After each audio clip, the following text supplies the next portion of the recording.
Truly, it's painful to say goodbye. But how do you say goodbye to something that you've never had? Such is the experience of life. We are in the show, Painful Goodbyes. To help us through this show, we have our beautiful sister, Sister Busie. Welcome to the show. Thank you, Pastor. Thank you. So who is Busie? Maybe you may want to share with us a little bit about yourself. My name is Busie, as you have mentioned. I'm a 52-year-old woman, single, with no kids at all, just as I am. Okay. I work for a certain organization here in Bulawayo. I'm doing some studies just to keep myself busy and develop myself like every other woman in this age. Thank you very much. You shared with me, just before the show, you shared with me some things that you like. What are those things? I like traveling. Okay. Going for outings, they keep me busy. I feel happy when I'm with other people. In other words, I also like being together with other people. I enjoy company, should I say. Mm-hmm. Beautiful, beautiful. So growing up as a young girl, you had dreams. And what were those dreams like? Dreams about life? My dreams were, like every other child, going to school, getting married, having my own children. That's what I wish to be. Okay. So you wanted to go to school, get married, and have children. Yes. So to what extent were those dreams fulfilled? My dreams were fulfilled to a lesser extent. Okay. Yes, I managed to go to school, and I'm still going to school, even at this age. I did not get married as per my wish. I do not have children of my own, but I should say I also have a family. I have my nephew I live with. That makes a family. I'm happy with that. I'm grateful for that. Because life doesn't always go the way we want it to be, but God also has plans for us. Okay, thank you. I like the way that you put it, that I have a family, because in the traditional sense, maybe that may not be a family. Do you have anything to share in that direction? Talking about a family in the way that you are in. The family in which I am, it didn't start with me. Okay. If you go back into the book, okay, the Bible, okay, we have Abraham and Lot. Okay. Abraham didn't have children. He had his wife Sarah, but he had Lot, his brother's son. And to him, that was family. He lived with him. If we read the Bible, we all know what happened between Abraham. He treated him as his own until when God's time came and he gave him his own son. What a beautiful way to put it. I never thought about that. And this is a reconstruction of the ideology about the family. Yes. Please don't go away. We are going to come back after the break and we are going to be sharing more of Busie's story. It's painful to say goodbye. It's hard to say I miss you. The time of thought Is through some grows. I need you now below. Welcome back to the show. This is the show Painful Goodbyes, and I'm with my sister Busie, and we have been discussing about her life as a single woman. And I'm just wondering, Busie, how did this come about, to lose this envied status of being a wife and also being a mother? Let's talk about it. As I grew up from church, I was taught that I should marry within the fold. Okay. I should not be equally yoked with non-believers. Most of the men, or should I say guys, by then I was young, I met non-believers. For believers, mostly it was arranged situations. I remember I had one which was arranged. My fear was, if I go for this, will this man own up to this relationship? Or maybe one day, because we're still young, it was arranged by his parents. It was the father who liked me. He knows what he saw in me. Okay. But I was afraid the young man didn't seem to have the same kind of attitude. Interesting. It didn't portray that kind of attitude. To him, it was, my dad is just arranged with so and so. That experimenting attitude. I want to see how it will go. That's what I was seeing. Maybe I was wrong, but that's what I saw from that guy. And marriage is a lifetime commitment. I was afraid of throwing myself in the deep end and maybe not be able to come out of it. I was also not of that kind of idea. I also wished for a situation whereby, like the non-believers, they would come themselves, not arranged relationships. That's what I wished for. And when as I grew up, continued growing up, now it was those non-believers only. I was afraid of I will end up going to set a different, these cultures, different cultures. I didn't like the idea of this African, these traditions. Yes. I didn't like the traditional, those people who don't believe the way we do believe. Because the way I was brought up, the way I was taught, I really valued what I was taught at home and at church. I didn't want to lose that. So I felt that I should always stick by that until God, the giver of friends, would give me the right person. I waited and waited, but none came.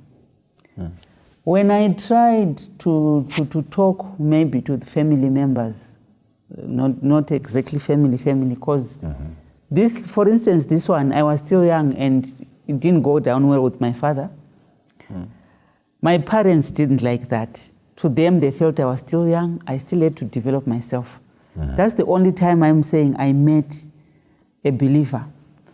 When I grew up and now I saw I could make my own choices, it was still those non-believers. To me, I couldn't settle for that. I waited and still trusted God. But the guys I came across were non-believers. Okay. All right. Thank you. I think I can feel that agency of actually the importance of waiting upon the Lord. Yes. And I'm wondering, what are the most difficult things that you have met in the process of waiting? The comments that would come by my being single or having no one around that time. She's very choosy. Okay. Some would send stories to you. Now we have WhatsApp. Then there was Facebook and email. You open an email, you find that someone has sent you a story, but the whole message is you are very choosy. Oh. Then you wonder, and our society doesn't bother or try to find out your position. They like assuming. And they'll work with you with those assumptions. I remember I once answered someone, they said, but you are still not married. I don't see anyone. Why aren't you married? At your age, you're old enough, you should get married. You know what? I dreamt you were pregnant, so you should get married. I said, but I can't just throw myself at anyone for the sake of being married. He said, no, you should get married. I said, no, it's fine. You know what? I think I should come and join you with your husband. Okay. She stopped nagging me. Okay. You see, it was not good, but that's the pain you'll be feeling. They would have pushed you too far. Here they are assuming what they are not sure of, which is not fair, but that's our society. That's how it is. Yeah. You have to learn to find surviving mechanisms. Mechanisms. Yes.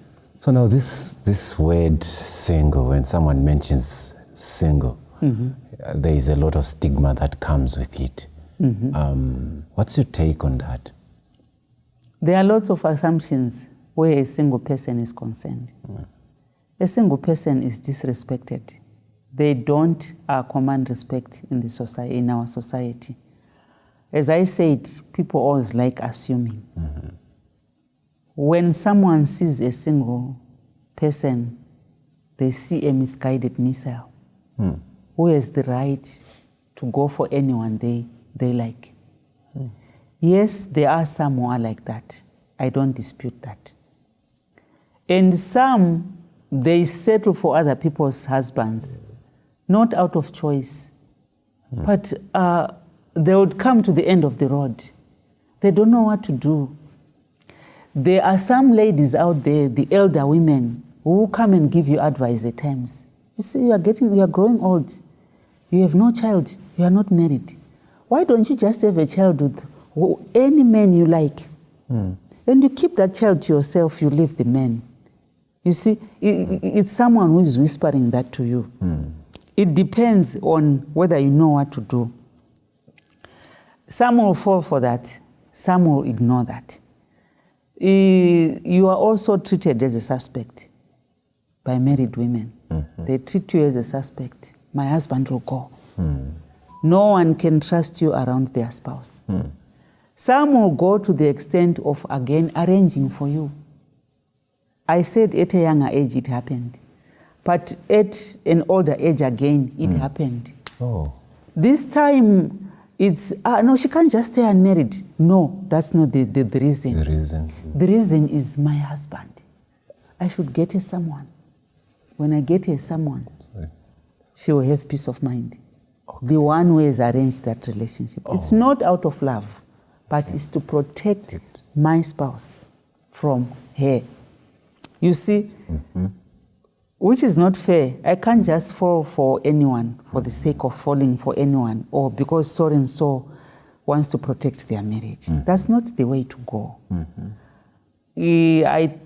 the other thing, there are men who do not like just to see a single woman. The fact that you are single, no, you can't just stay alone. I'm here. Some will even suggest for you, can I come and be the man at your house? Hey. At least when you wake up in the morning, the neighbors should see a man walking around. Even thieves will be scared of coming to your place. You see how a single person is treated, both by men and women. I think I just want to have a child with you. At least that child will be looked after because you are working. You see, it's not that he loves me, but if you just have a child, we can't just have you seated there without anyone. But I never said I wanted you. I never came to you, Pastor, and said, please look around for someone for me. You only assumed. And some will say, no, she can't just stay like that. We just have to. No, you are helping God. I thought I was created by God just as you are. And He also has plans for me just as much as He has for you. Some will push you, some women will push you. You just have to have someone in your life. For her to have peace, she will make sure that she pushes you until you have someone and they are satisfied. And it's unfortunate, you find this even in the church. And you wonder, which God are we worshiping? You'll take care of every other case we have in our lives. But when it comes to our spouses, I think I'll look after him myself. Okay. Thank you very much for sharing that. And that must have been very difficult as you had a marriage arranged to protect someone's spouse. Soon after the break, we will hear more on how she has been able to cope. Please stay tuned. It's painful to say goodbye. It's hard to say I miss you. The time of joy Is through some rose. I need you now, dear Lord. Welcome back to the show, Painful Goodbyes. Earlier on, you spoke about arranged marriages. They were trying to arrange for you so that at least you solve this problem of singlehood. What has been your experience in this direction? In my case, none of them brought any good to me. Instead, they left hurts. Why? Because it seemed it was meant for the convenience of the one who will be arranging and the one who it was arranged for. As I said, when a single person is seen, assumptions are the leading factor in the actions of people. You'll find that one would arrange because they don't like this person close to them, or maybe this man is a nuisance to us, or is a burden. We better find him a wife. That's the African belief in most cases. A wife brings order in a man's life. So they would do that for the sake of that man, not that maybe they also look at your welfare as far as that is concerned. In some instances, as I said earlier on, it's to the advantage of the wife. She's saying, my husband, if I arrange, because in all those instances, it was women who were doing that. My husband will go. If she has this man on her to keep her busy, I'm safe. So at the end of the day, they don't even consider my feelings. I have no say in this. I just have to say yes. And at the same time, the one they are arranging for, they treat you as if they are doing you a favor. They have looked at my age, and since women wait for men to come to them, if I send this man to her, or the man he feels that I'm doing this woman a favor, and he thinks he can just do whatever they want. To me, I felt it was unfair. At times we do things inconsiderately. We only look at our part. You want to solve your problems with other people. Having spoken about the inconsiderate part, I'm also thinking about the words that people say when they see someone that's single. What have been those words? Uzakwenda nini? Umkhwenyana, sesimelele umkhwenyana phela. Phela we've got lots of money, we are waiting kukupemberera. Unochata rini? Those are some of the comments. It's like you have to be encouraged to get married, as if you didn't marry by choice. I don't think anyone will ever purpose to do that. Marriage was introduced by God, and I'm sure He instilled it in every human being. If you see someone being single, there has to be a reason. And I think the proper way to treat each other is first finding out from the person why they are single. Yes, some decide to do so. Some have got stories to tell behind their being single. So it's only fair to first find out before you just jump to conclusions and make your own assumptions. There you have it, friends. You should ask and not assume. And I'm wondering, this experience may have brought some different perspective about God. What is your view about God in this kind of a situation? What has that done to your faith? There are instances I felt God doesn't love me. Why is it that I'm the only one who is not married? As I said earlier on, single people are disrespected. They are not given the respect they deserve. At least if you can't give a name to them, it's Mrs. So and so. Just give them the respect they deserve as a person. But you find that your younger peers, your younger or your juniors, if they are married and your peers are married, they get more respect than you do. And going through all that pain, more so, it could be at family gatherings, it could be at church, it could be just in the society, or maybe any gatherings. You feel out of place. And feeling that way, you feel that God is not with me. God doesn't love me because of all this that I'm going through. Why should I go through like this? My juniors have gotten married. My peers are married. But here I am. I'm a sorry person always.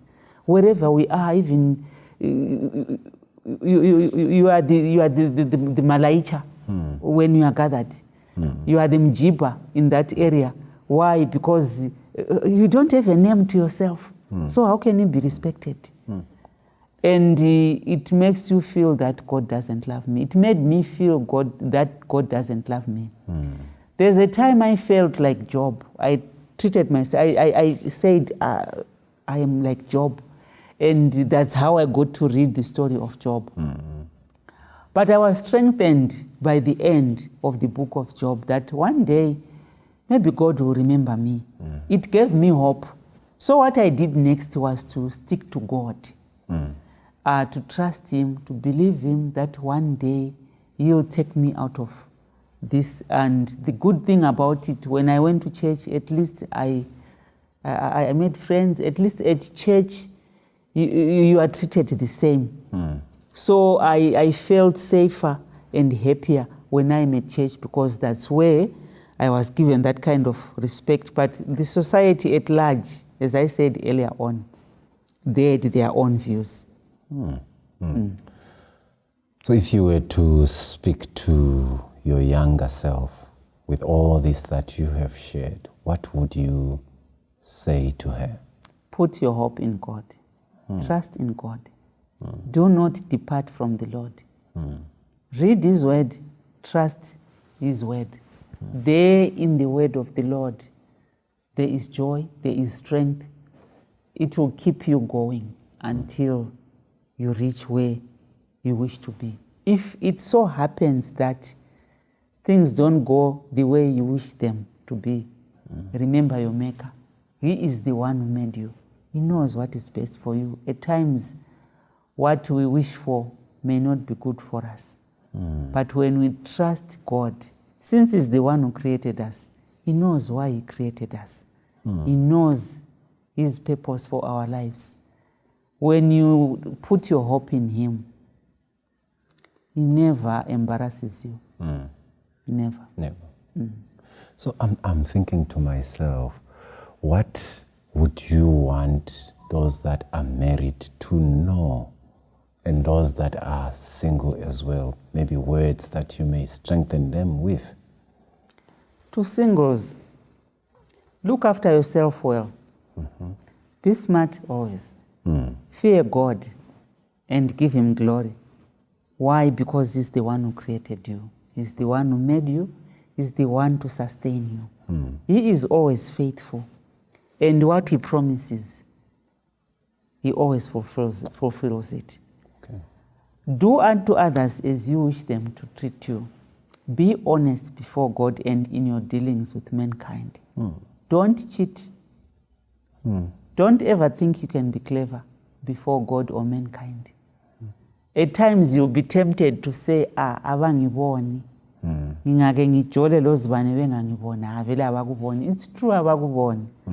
But there is always an eye that sees you. And God looks at the heart. That's how He deals with us. When you ask from Him, trust Him and wait upon Him. Don't do something of your own and expect God to also do it for you when you think you are clever enough to do it for yourself. To the married, keep your marriages if it is men.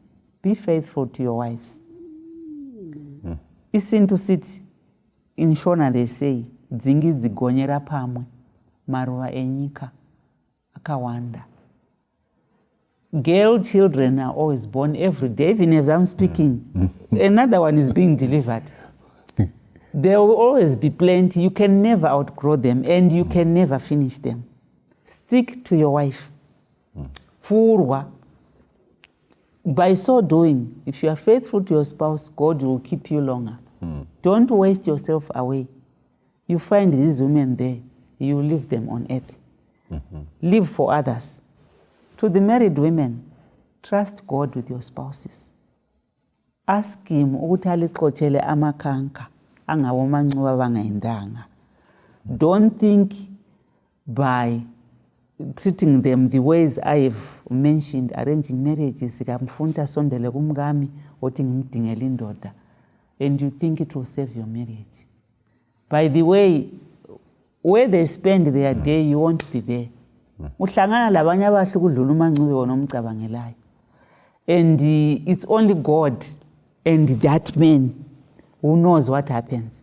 But if you trust God to look after your spouse, there are a lot of things that happen out there. Do you know that there are some women who actually throw themselves at these men?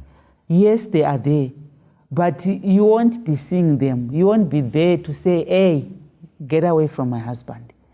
But if you trust God, where your husband goes, uzabe kuxotshela amakhanka.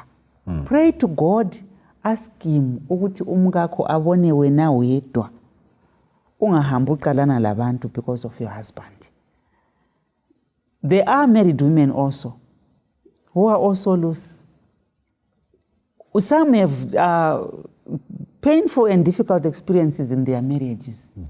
When they want to unwind, you'll be surprised that she's going out with Mr. So-and-so who's got a wife. Maybe with your husband. She's a married person, but you are busy chasing after Standazile who is not married. So at the end of the day, I don't think it is within our powers to control when it comes to our spouses, to looking after our spouses, but learn to trust God. How come you trust him when it comes to the care of your children, your businesses and everything, but when it comes to your husband, I'll look after him myself. Oh, so at times you can be God, and then at times you can be a created being. It doesn't work like that. Trust God in everything, and he will look after your husband. Uza kukhuzela labona labana o Mrs. So and so abadlalela kumkakho. It's not only the single women who've got that mind of going other people's husbands. Even some married women do it also. Thank you very much, Sister Busie, for sharing your story. You have spoken from the book of experience, things concerning singlehood. And I hope the viewers have been blessed. Thank you for tuning in to this show. For me, Skumbuzo Dube, Busie, and the crew behind the scenes. It's a wrap. Let's meet next time.